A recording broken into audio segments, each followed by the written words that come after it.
Warren Buffett is known as one of the sharpest investors on earth.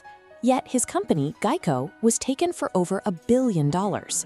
Jeff Karpoff was a 36-year-old auto mechanic from California drowning in debt, with no background in high finance or green energy engineering. He bypassed the due diligence of the world's sharpest billionaires using a simple mechanical illusion rather than a sophisticated Wall Street derivative scheme. Before the billions, Jeff was just trying to feed his family. He fell behind on rent, briefly resorted to selling drugs to make ends meet, and eventually took a grueling job cold calling people to sell solar panels. While making those sales calls, he noticed a massive gap in the market. Everyday customers wanted solar power, but were terrified the expensive panels would be stolen.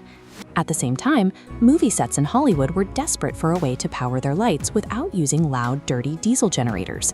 This image shows his solution. Jeff teamed up with his mechanic brother-in-law to bolt large solar panels onto a heavy-duty, lockable trailer with wheels. A software professional named Watson saw the prototype at Jeff's repair shop and immediately recognized its potential. He helped Jeff form a company called DC Solar, and soon their silent generators were actually powering major film sets. Solving a genuine physical problem for real industries gave DC Solar an initial veneer of absolute, unshakable legitimacy. Then, the United States Congress passed a law that supercharged the business. They created a tax credit offering a 30% return on any corporate investment in solar energy. Jeff pitched corporate investors a unique deal. They could buy a mobile generator by paying only 30% of the total cost up front. Because of the federal incentive, the government instantly handed that 30% back as a tax credit. The buyer's out-of-pocket cost was wiped out. As for the remaining 70%, DC Solar promised to pay off the rest of the unit by renting it out and funneling profits directly back to the investor.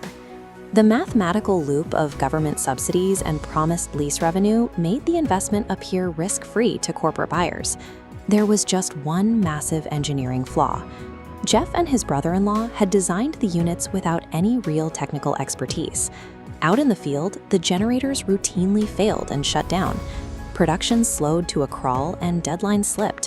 When major clients like Sherwin-Williams placed a bulk order, DC Solar simply couldn't manufacture them fast enough. Without working machines, there was no lease revenue. So Jeff made a choice. He took the down payments from brand new investors and routed that cash directly to the early investors to fake their rental returns. This pivot turned DC Solar into a predatory Ponzi scheme, surviving by draining new buyers to pay off the old ones. To sustain the illusion, Jeff needed a constant flow of new capital. To get that capital, he had to prove to Wall Street that thousands of his solar generators were actively moving across the country. Instead of actually building the machines and attaching GPS trackers, DC Solar employees took the devices out to random locations. There, they would literally bury the small tracking devices in the dry dirt, successfully simulating a massive active fleet of generators. He also needed the right names on his client roster.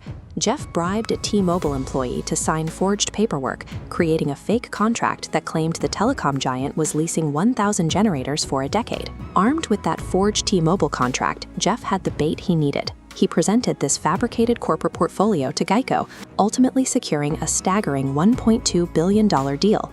The scale of the fake data and the perceived prestige of forged corporate partnerships blinded auditors, causing them to trust the paperwork over physical reality.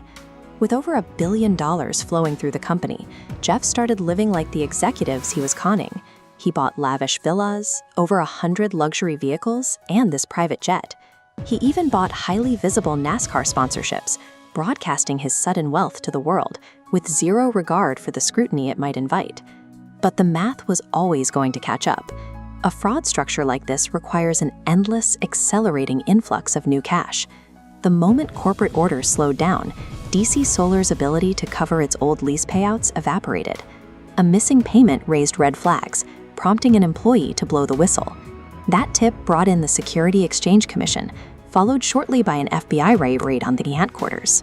Federal investigators found that 17,000 of the generators claimed on paper were completely fake. Jeff Karpoff was arrested and sentenced to 30 years in prison. It is a clear warning for the financial elite.